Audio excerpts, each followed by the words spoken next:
मुंबईत खासगी पाणी टँकर सेवा बंद झाल्याचा फटका आता सर्वसामान्य नागरिकांना देखील बसू लागलाय। टँकरवरती अवलंबून असलेल्या अनेक गृहनिर्माण प्रकल्पांमध्ये पाण्याचं संकट निर्माण झालंय। आरे परिसरामधील रॉयल पाम या मोठ्या गृहनिर्माण संकुलामध्ये तब्बल 25,000 फ्लॅट असून हजारो रहिवासी पूर्णपणे टँकरच्या पाण्यावरती अवलंबून आहेत। मात्र टँकर सेवा बंद झाल्यामुळे काल रात्रीपासून अनेक इमारतींमध्ये पाणी पोहोचलेलंच नाहीये। याचा आढावा घेतलाय आमच्या प्रतिनिधींनी, पाहूयात। सध्या आपल्यासोबत नागरिक आहेत, सकाळपासून त्यांच्याकडे पाणी पोचलेलं नाही।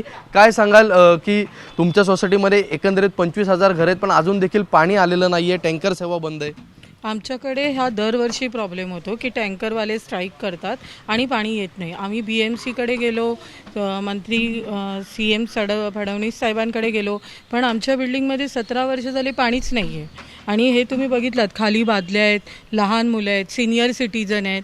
आता टँकरवाल्यांनी जे स्ट्राईक केलं आहे, आता आम्ही कसं जगायचं हा आम्हाला प्रश्न आहे। आणि फडणवीस साहेबांना रिक्वेस्ट आहे की जेव्हा हे असे टँकरवाले स्ट्राईक करतात तेव्हा त्याचा काहीतरी पर्यायी आम्हाला टँकर तरी प्रोव्हाइड करा BMCकडून किंवा कुठून तरी। हे एवढी लोक कुठे जाणार? गव्हर्नमेंटने जी पाण्याच्या टँकरवाल्यांनी जी सेवा बंद केली आहे त्याच्यावरती त्यांनी आधीच तोडगा काढायला पाहिजे, जेणेकरून आम्ही रेसिडेंट्स जेवढे सर्व पाण्यावरती अवलंबून आहे टँकरच्या, त्याच्यावरती आम्हाला खूप इफेक्ट होतो।